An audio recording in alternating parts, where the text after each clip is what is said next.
Bienvenidos al curso de enfermedades raras o huérfanas, diagnóstico, tratamiento y rehabilitación, organizado por el Comité Multidisciplinario de Enfermedades Raras o Huérfanas del Hospital Nacional 2 de Mayo, con apoyo de la Oficina a la Capacitación, Docencia e Investigación del mismo hospital. Buenos días con todos. Mi nombre es María Fernanda Urbina, soy médico asistente del Servicio de Hematología Clínica del Hospital Nacional 2 de Mayo. El día de hoy, 24 de octubre, desde el año 2021 se conmemora el Día Mundial de la Hemoglobina Paroxística Nocturna, una enfermedad rara, huérfana y poco conocida.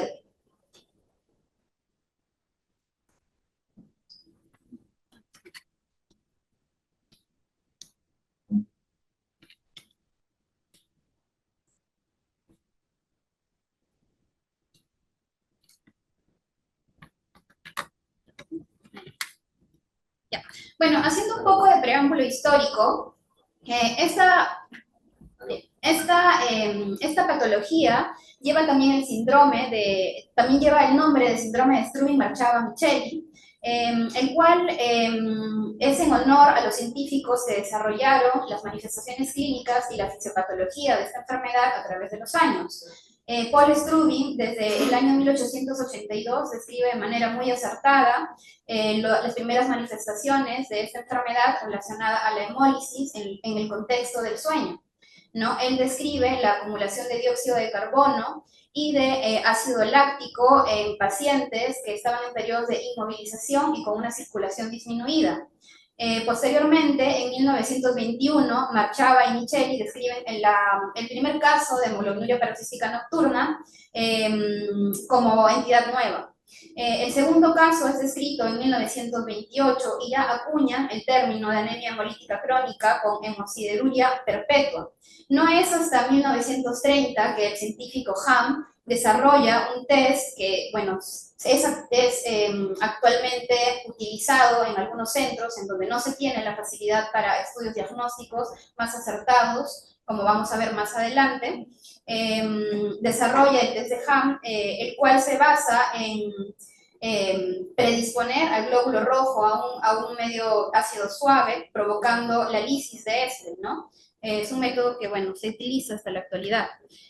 Para definir qué es la hemoglobinuria paroxística nocturna, esta es una enfermedad de comportamiento crónico que se origina a nivel de una célula madre hematopoyética autorrenovable, es decir, tiene un comportamiento clonal no maligno adquirido. Es de origen genético, como vamos a ver más adelante en su fisiopatología, y lo que ocasiona es la destrucción celular mediada por el complemento. En cuanto a la epidemiología, esta enfermedad puede desarrollarse en cualquier grupo etario de la vida, siendo más frecuente entre la tercera década de la vida, y se reporta que el 10% de los casos notificados presentan a pacientes pediátricos. La proporción de presentación entre varones y mujeres es similar, siendo esta proporción 1 a 1, y hay estudios realizados en el Reino Unido y Francia en donde describen una prevalencia de 16 casos por millón de habitantes y una incidencia de 1.3 casos por millón de habitantes. Sin embargo, en nuestro país no existen datos epidemiológicos fiables, probablemente debido a la clínica heterogénea de la enfermedad, sospechando de que esta patología se encuentre infradiagnosticada. Hay algunas diferencias geográficas y étnicas que también describe la literatura en cuanto a las manifestaciones clínicas asociadas a HPN. Por ejemplo, en los pacientes asiáticos e hispanos predomina más la insuficiencia medular versus los pacientes de origen europeo y estadounidenses, en donde es la trombosis y la infección las clínicas más frecuentemente asociadas a esta patología. Hablar de HPN es hablar de una enfermedad de alta mortalidad y alta morbilidad.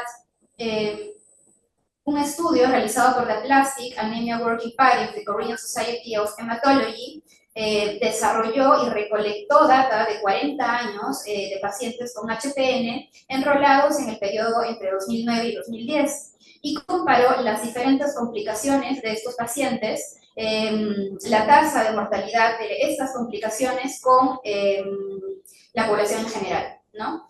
La conclusión de este estudio es que la complicación más, con más tasa de mortalidad fue el tromboembolismo.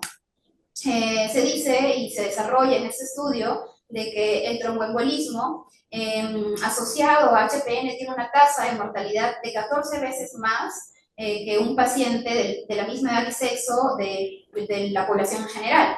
En cuanto a las citopenias, esta tienen, bueno, una tasa de mortalidad de 6 veces más en comparación con la población en general. Y bueno, la insuficiencia renal, una causa también importante de morbilidad en estos pacientes. Este estudio encontró que tenía una tasa de mortalidad 7,8 veces mayor comparado con la población en general y la misma edad y sexo. En cuanto a la hemólisis, este estudio compara dos grupos. Los pacientes con HPN con hemólisis, definiendo hemólisis como un nivel de lactato deshidrogenasa por encima de 1,5, el límite superior valor, el límite superior normal, y compara este grupo de pacientes con hemólisis, pacientes sin hemólisis y pacientes, bueno, y población en general, ¿no? Este grupo de pacientes con HPN y hemólisis tenía una tasa de mortalidad de 5 veces más que los pacientes que no presentaban episodios hemolíticos y una tasa de mortalidad de 4,8 veces más que la población en general. Bueno, en cuanto a la fisiopatología, como hablamos al inicio, esta es una enfermedad que tiene un origen genético que inicia a nivel de una mutación, a nivel del gen PIK-A, el cual está ligado al cromosoma X. En condiciones normales, este gen PIK-A se encarga de la biosíntesis de glucosilfosfatidilinositol, con sus siglas GPI, la cual es un glucolípido, es una molécula que en personas sanas ancla más de 150 proteínas a las membranas celulares y más de 12 proteínas a la membrana celular de células hematopoyéticas. Dentro de estas 12 proteínas importantes, destacan dos, la proteína CD59 y la proteína CD55. CD55, también llamado factor acelerador del decaimiento, y CD59, también llamado inhibidor de la lisis reactiva de membrana. El primero, CD55, tiene la función, ambas proteínas tienen la función de regular la activación del complemento. CD55 actúa incrementando la tasa de destrucción de C3 convertasa, regulando así la amplificación del complemento.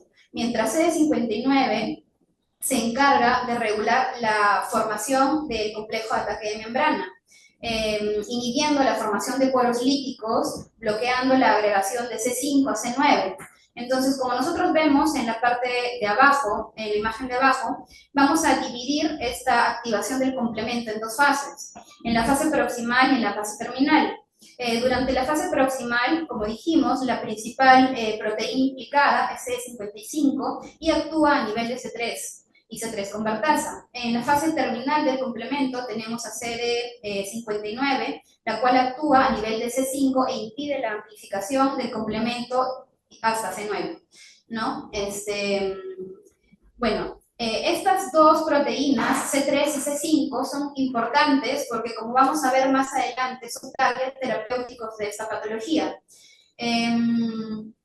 Además, la hemoglobinuria paroxística nocturna, como hemos visto, la principal causa de mortalidad es la trombosis. Esta trombosis es de causas multifactoriales. CD59 y CD55 son proteínas que al no anclarse a las plaquetas, predisponen a la formación de micropartículas trombóticas. Además, también la hemólisis crónica activa hemoglobina libre, y esto incrementa los niveles de óxido nítrico, activando la agregación plaquetaria.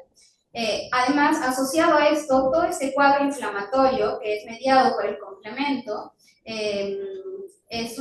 forma parte de la fisiopatología multifactorial de los eventos tromboembólicos.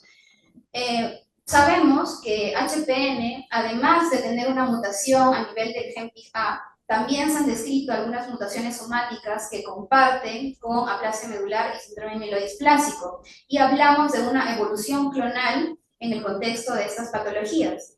Si bien es cierto, HPN tiene un menor porcentaje de evolución clonal maligna a LMA, está presente esta posibilidad, mientras que si estuviésemos en el contexto de un síndrome mielodisplásico más HPN o una aplasia adquirida, una aplasia medular adquirida, y HPN, este porcentaje se eleva aún más, ¿no? Para evolución clonal a leucemia mieloide aguda. En el 20% de los pacientes con HPN se encuentra un hallazgo citogenético aberrante en el momento del diagnóstico. Entonces, estas son patologías que comparten múltiples mutaciones somáticas, y no solo estamos hablando de que HPN tiene una mutación a nivel de PISA, sino son un conjunto de mutaciones aberrantes que podemos encontrar en el contexto de estos síndromes de falla medular. Otro mecanismo de la fisiopatología de HPN es el mecanismo de inmunoselección. Esto se refiere a que la célula madre hematopoyética, es decir, el clon HPN, tiene una tolerancia ante los ataques inmunes mediados por los linfocitos T en la médula ósea, ¿no? Podríamos hablar de esto en el contexto de una aplasia medular, por ejemplo. ¿Cómo es que el clon HPN escapa de este proceso inmune y tiene una expansión clonal al final de toda la evolución de la enfermedad? Es precisamente porque este clon HPN tiene la capacidad de coexistir con células madre hematopoyéticas sanas. Esto le confiere un dominio clonal y la supervivencia del clon con la posterior expansión clonal.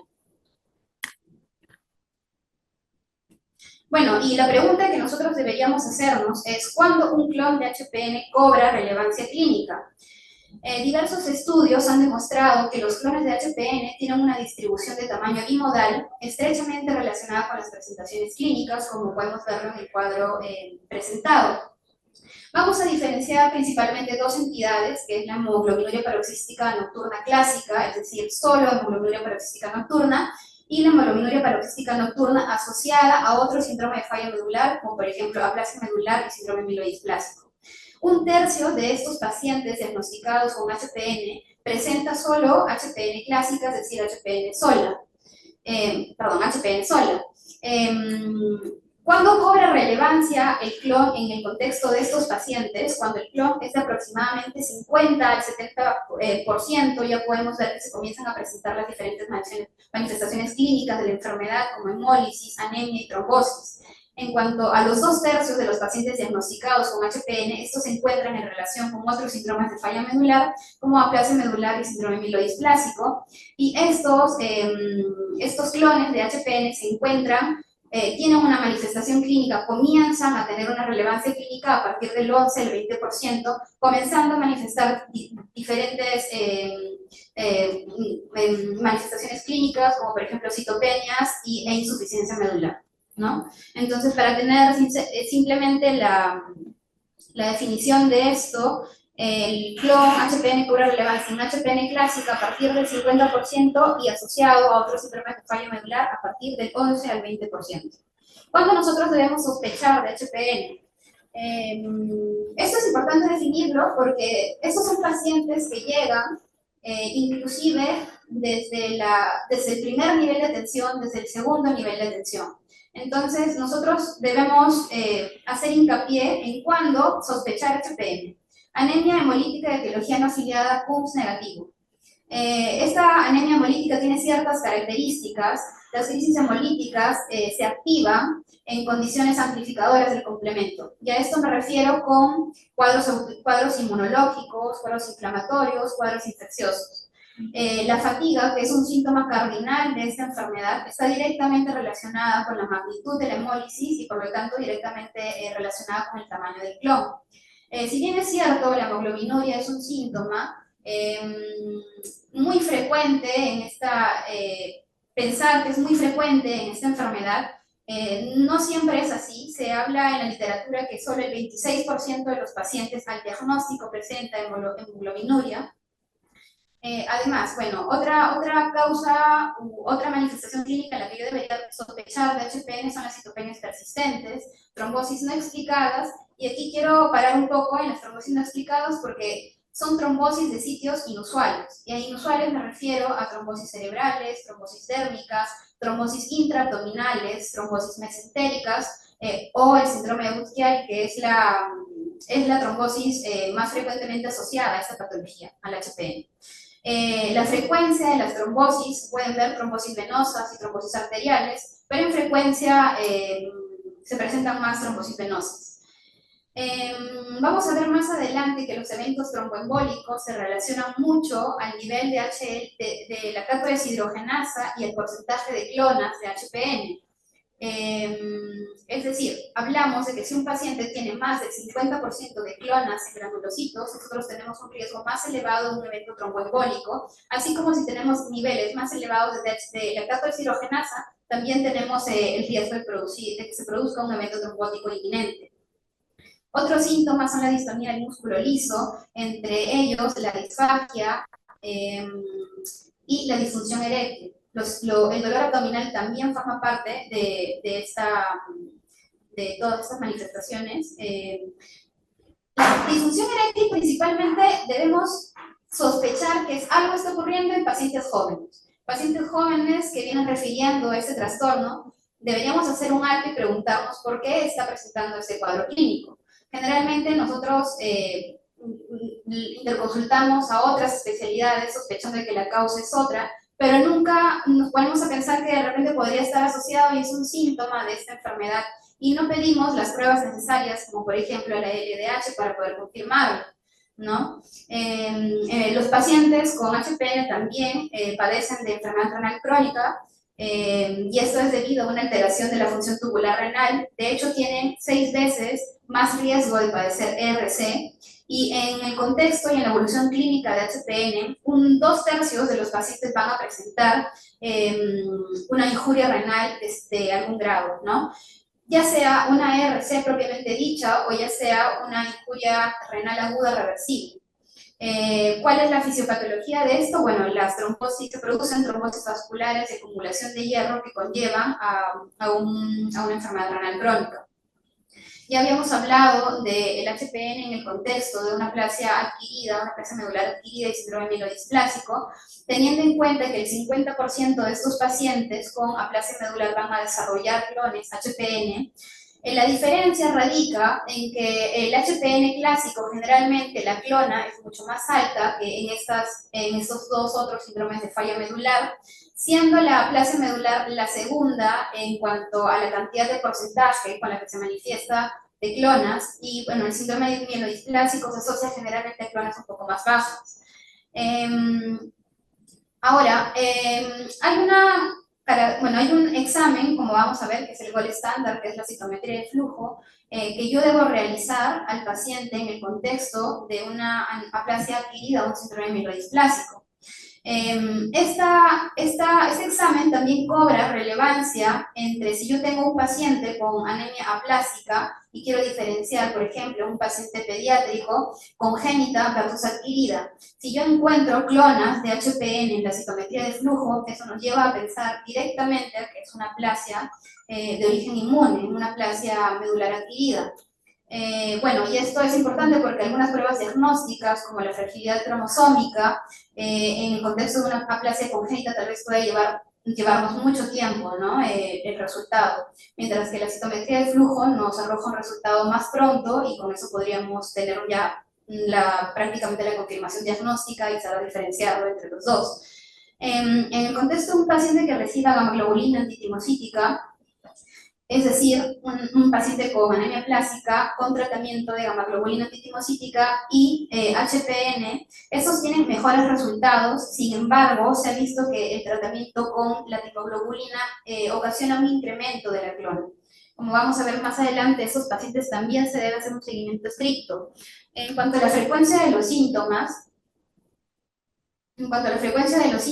como ya lo habíamos hablado anteriormente, la hipertensión pulmonar se desarrolla en el 47% de los pacientes, y esto, bueno, debido a causas tromboembólicas. El dolor torácico, un 33%, el dolor abdominal, un 44%, la hemoglobinuria en orina, en un 23% de los pacientes, disfagia en un 24%, disfunción eréctil en un 38%. La disnea puede estar asociado a un cuadro tromboembólico, trombosis y fatiga. Sobre todo fatiga es un síntoma que nos va a predecir una crisis hemolítica o un evento tromboembólico, ¿no? Debemos hacer hincapié en preguntarle al paciente a la hora de hacer el manejo si es que ha tenido síntomas de fatiga. En cuanto a las pruebas diagnósticas, las más frecuentes y las más utilizadas en patología clínica son los parámetros de hemólisis. Bueno, siendo una anemia hemolítica, los reticulocitos se van a encontrar elevados, la lactato deshidrogenasa es el principal marcador para sospecha diagnóstica y también para seguimiento. El perfil hepático, con las bilirrubinas indirectas, que también se van a encontrar incrementadas, y Coombs directo, que debería ser negativo. La función renal, podemos tener una función renal normal, como puede tener ya un paciente con compromiso renal al momento del diagnóstico, y otros exámenes que también utilizamos es el dímero D en el contexto de sospecha de un evento tromboembólico, perfil de cinética de hierro, porque yo necesito saber si este paciente se le va a suplementar o se le va a dar quelación de hierro. El dosaje de vitamina B12 y ácido fólico, tratando de suplementar en el contexto de una anemia hemolítica. El estudio medular, aspirado de médula ósea, biopsia de médula ósea, para yo saber y tener, bueno, la confirmación de si estamos solo ante un HPN clásico, también un HPN en el contexto de una aplasia medular o síndrome mielodisplásico. El estudio citogenético es algo que muchas veces nos olvidamos, pero es importante realizarlo, porque vamos a encontrar ciertas mutaciones somáticas, las cuales me pueden predecir una evolución clonal maligna. En cuanto a las imágenes, la angiotomografía axial computarizada ante la sospecha de un tromboembolismo pulmonar y la ecografía Doppler abdominal ante la sospecha de una trombosis intraabdominal. La ecocardiografía Doppler también forma parte de estos estudios de imágenes que se pueden realizar. Y aquí vamos a hablar del gold estándar, que es la citometría de flujo. Para hacer el diagnóstico de HPN necesitamos encontrar clonas de HPN, es decir, deficientes en GPI, en por lo menos 2 series hematopoyéticas.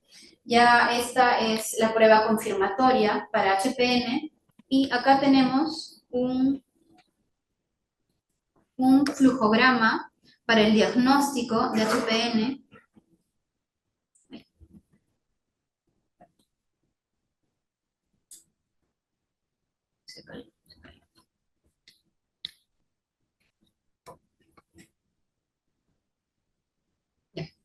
Un flujograma para el diagnóstico de HPN, teniendo en cuenta las 3 cosas y las principales manifestaciones con las que llega un paciente a consulta o de repente a emergencia, ¿no? La sospecha de anemia hemolítica, sospecha porque todavía no hemos solicitado las pruebas diagnósticas, y o las citopenias idiopáticas persistentes, y o las trombosis no explicadas. En estas trombosis no explicadas, como ya hemos dicho, generalmente son trombosis en sitios inusuales, y deberíamos evaluar también el riesgo trombótico, si es que este paciente tiene riesgo, por ejemplo, de una trombofilia adquirida que le esté condicionando esta trombosis. A eso se refiere con no explicadas. En cuanto a los síntomas que ya habíamos referido, que son la disfagia, dolor abdominal, hemoglobinuria, disnea, disfunción eréctil y fatiga, bueno, y posteriormente pasamos a evaluar los parámetros de hemólisis, solicitando un hemograma, reticulocitos de HL, perfil hepático y Coombs directo. Si estamos ante cualquiera de estas presentaciones, ya sea anemia hemolítica, trombosis o citopenias persistentes, con una historia documentada de síntomas muy sospechosos de HPN, y encontramos que en los exámenes de laboratorio tenemos parámetros de hemólisis, esto nos lleva a una fuerte sospecha de HPN y habría que solicitar el gold estándar, que es la citometría de flujo. Si no tenemos un cuadro hemolítico, nos podríamos plantear otro tipo de diagnóstico. La citometría de flujo es la prueba confirmatoria, en donde si nosotros encontramos clonas positivas para HPN, es decir, deficientes de GPI, ya nos hace el diagnóstico de HPN, y esto nos lleva a ampliar estudios con todos los exámenes que ya previamente habíamos descrito.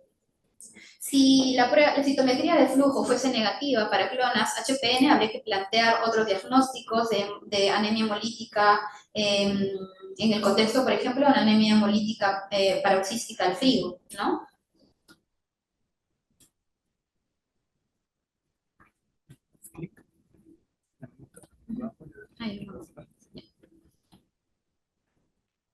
Con esta confirmación de HPN ya nos permite clasificar a una HPN clásica y a una HPN subclínica. Subclínica, ¿por qué? Porque el tamaño del clon es menor al 10% y se presenta generalmente en el contexto de síndrome de falla medular como aplasia medular y síndrome mielodisplásico. Son pacientes que no tienen clínica de hemólisis, tampoco tienen clínica de trombosis. En cambio, la HPN clínica son pacientes que se presentan con hemólisis y trombosis.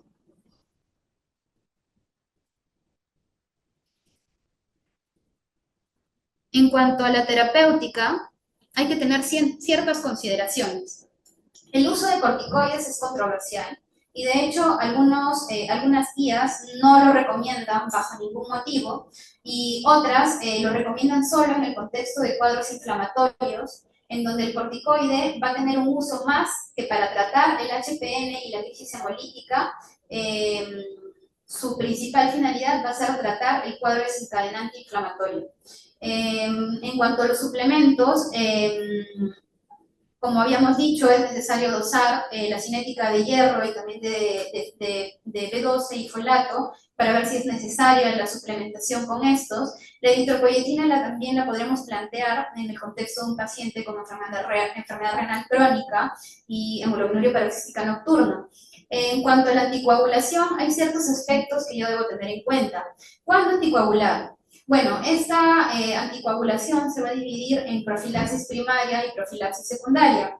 La profilaxis primaria, en donde yo tengo que evaluar el riesgo trombótico del paciente, como dice acá en la tercera pregunta, ¿se puede predecir un riesgo tromboembólico? Sí, se puede predecir con una lactato deshidrogenasa mayor o igual a 1.5 por encima del valor normal. Estamos hablando de un riesgo tromboembólico alto.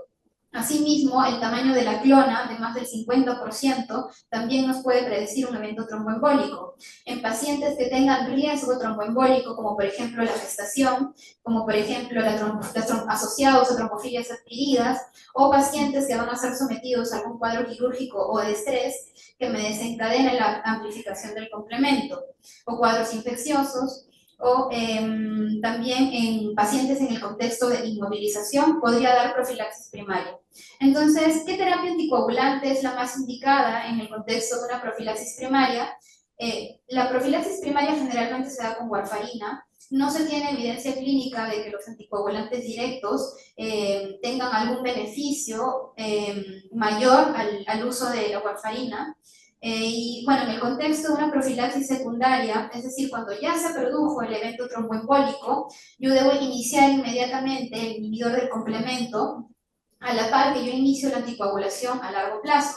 ¿Con qué se prefiere manejar el evento tromboembólico agudo cuando ya se produjo con una heparina de bajo peso molecular? En cuanto a los inhibidores del complemento, habíamos dicho, ¿no? Estos pueden actuar a nivel de la fase proximal del complemento y a nivel de la fase terminal del complemento. En la fase proximal del complemento tenemos los inhibidores del complemento C3 y en la fase terminal los inhibidores del complemento C5. Cuando yo indico estos inhibidores del complemento, principalmente vamos a ver en el algoritmo de tratamiento que iniciamos con inhibidores del complemento C5. ¿Por qué? Porque son los inhibidores que han demostrado que controlan también la hemólisis intravascular. Lactato deshidrogenasa por encima de 1.5 del límite superior normal y con la presencia de estos síntomas y esta clínica descrita, una hemoglobina menos de 7 gramos por decilitro o menos de 10 gramos por decilitro en pacientes cardiópatas. Otra indicación para el inicio, como dije anteriormente, de esos inhibidores de complemento es la trombosis relacionada a HPN y algunas complicaciones relacionadas a las crisis hemolíticas como la disfunción renal o la hipertensión pulmonar. Otros síntomas clínicos ya anteriormente descritos, como el dolor abdominal, la disfagia, la disfunción eréctil, que me están advirtiendo a mí de que el paciente va a tener un cuadro en una crisis hemolítica inminente o un cuadro tromboembólico, también son indicaciones de estos medicamentos. Como dice abajo, estos criterios son suficientes para considerar el tratamiento con inhibidor de complemento independientemente de la necesidad de las transfusiones y del tamaño del clon. Habíamos dicho que a partir del 50% de clon de HPN me predispone a un gran, muy potencialmente a un evento tromboembólico, pero esto no necesariamente es así. Se han visto casos en donde el paciente ha hecho eventos tromboembólicos con 20% de clonas, entonces por eso es que ahora esto es independiente de las transfusiones y también del tamaño del clon. ¿Cuáles son los parámetros de alta actividad de la enfermedad? Principalmente la lactato deshidrogenasa por encima de 1.5 del límite superior normal asociado a esta lactato deshidrogenasa a crisis hemolíticas y a eventos tromboembólicos. También que el paciente comience a manifestar una recurrencia de los síntomas o síntomas nuevos como por ejemplo astenia, fatiga, dolor abdominal, disfagia, disfunción eréctil o disnea, que sea de IJA clase 3 o 4. También, si se le hace un diagnóstico de hipertensión pulmonar RC o AQI, son parámetros de alta tasa de actividad de esta patología. Bueno, los principales inhibidores terminales del complemento a nivel de C5, es decir, a nivel terminal, son eculizumab y ravulizumab. Eculizumab fue aceptado por la FDA en el año 2007 y ravulizumab en el año 2018. ¿Cuál es la diferencia entre ambos? Bueno, ravulizumab, al tener una sustitución de 4 aminoácidos en la región de la cadena pesada, tiene un mayor tiempo de vida media en comparación con su predecesor, que vendría a ser eculizumab. Esto le confiere una importancia terapéutica, como vamos a ver más adelante, en cuanto a las consideraciones y complicaciones del uso de inhibidores del complemento. Algunas consideraciones que nosotros debemos tener es la vacunación, que generalmente se da 14 días antes de iniciar el tratamiento con los inhibidores del complemento en general, C3 o C5. Esta vacunación es contra gérmenes capsulados y de mucha importancia vacunar al paciente contra meningococo, ¿no? Los gérmenes capsulados, como sabemos, bueno, Haemophilus influenzae, neumococo y meningococo. Estos pacientes tienen una fuerte predilección de contraer infecciones meningocócicas y es una de las causas, y si no es el efecto más adverso relacionado al uso de estos medicamentos. Otras consideraciones en el uso de los inhibidores es la hemólisis disruptiva. ¿A qué me refiero con esto? Esto generalmente se ve en el tratamiento con eculizumab. ¿Por qué? Porque el tratamiento con eculizumab, al tener un tiempo de vida media menor a su par, que sería el ravulizumab, entre administración y administración del medicamento pueden darse crisis hemolíticas o eventos tromboembólicos. Esto va a depender mucho de la farmacocinética y la farmacodinámica, entendiéndose que la farmacodinámica está en el contexto de alguna situación que desencadene el cuadro hemolítico o trombótico, como por ejemplo infecciones o algún cuadro inflamatorio. En cuanto a la farmacocinética, ¿cómo podemos manejar esta complicación con el eculizumab? Bueno, hay dos situaciones donde yo puedo acortar el intervalo de tratamiento o aumentar la dosis. Estas son las principales características de ravulizumab y eculizumab. Bueno, no voy a entrar en mayores detalles, simplemente solo para ver el tiempo de vida media de ambos, haciendo una comparación en donde en la fase de mantenimiento el ravulizumab se administra cada 8 semanas y el eculizumab cada 2 semanas. Esto es, como dije anteriormente, de importancia clínica. ¿Por qué? Porque es la mayor causa de por qué se producen eventos de hemólisis, de crisis hemolíticas, de hemólisis irruptiva y de cuadros tromboembólicos con el eculizumab. La única, bueno, diferencia también rescatable entre estos dos es que el eculizumab no está aceptado para pacientes gestantes, perdón, el ravulizumab no está aceptado para pacientes gestantes, a comparación del eculizumab, que sí ha sido aceptado para este tipo de pacientes, ¿no?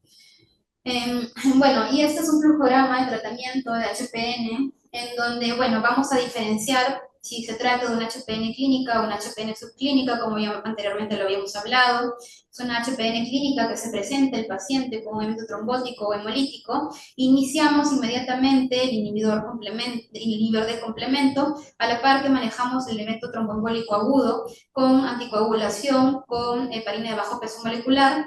Vacunamos al paciente contra gérmenes capsulados e iniciamos la monitorización de la evolución de este. Si tiene un buen control de hemólisis intravascular sin anemia sintomática, la indicación es continuar con el inhibidor. Si tiene un cuadro de hemólisis persistente, deberíamos nosotros evaluar la farmacocinética y farmacodinámica, como lo hablamos, para tratar la causa desencadenante de esta crisis hemolítica o evento trombótico bueno, aumentar la dosis o disminuir, perdón, el intervalo de tiempo de administración. La anemia sintomática sin hemólisis deberíamos investigar otras causas para descartar de repente una insuficiencia medular que se esté instaurando u otras causas de anemia de repente por falta de suplementación. En cuanto a la HPN subclínica, nosotros habíamos dicho que son pacientes que se presentan sin cuadros hemolíticos y sin cuadros trombóticos en el contexto de un paciente con aplasia medular y síndrome mielodisplásico. Bueno, el tratamiento de estos pacientes va a continuar según el tratamiento de las guías específicas de estas patologías. Y lo importante aquí que quiero destacar es que a estos pacientes con aplasia medular y síndrome mielodisplásico se debe hacer un control cada 6 meses con citometría de flujo para ver el crecimiento del clon.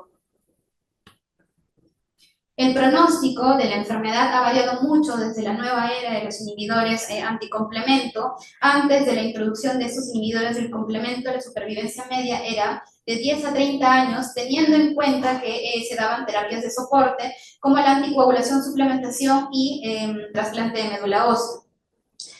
La tasa de supervivencia antes de los inhibidores del complemento a los 5 años era de aproximadamente 80% y a los 10 años del 50%. Estos inhibidores del complemento han reducido la mortalidad relacionada a trombosis, que es la primera causa de mortalidad en estos pacientes, del 32.6 al 3.6%, una importante reducción de la mortalidad asociada a la principal complicación. Además, también ha aumentado, debido a esto, la supervivencia a 3 años de 97.6%. La supervivencia en estos pacientes que han comenzado a ser tratados con inhibidores del complemento de 3 a 4 años ha incrementado, haciendo una comparativa entre 95 a 98.3% versus los pacientes que no lo reciben, de 66 a 79%. Y eso sería todo. Gracias.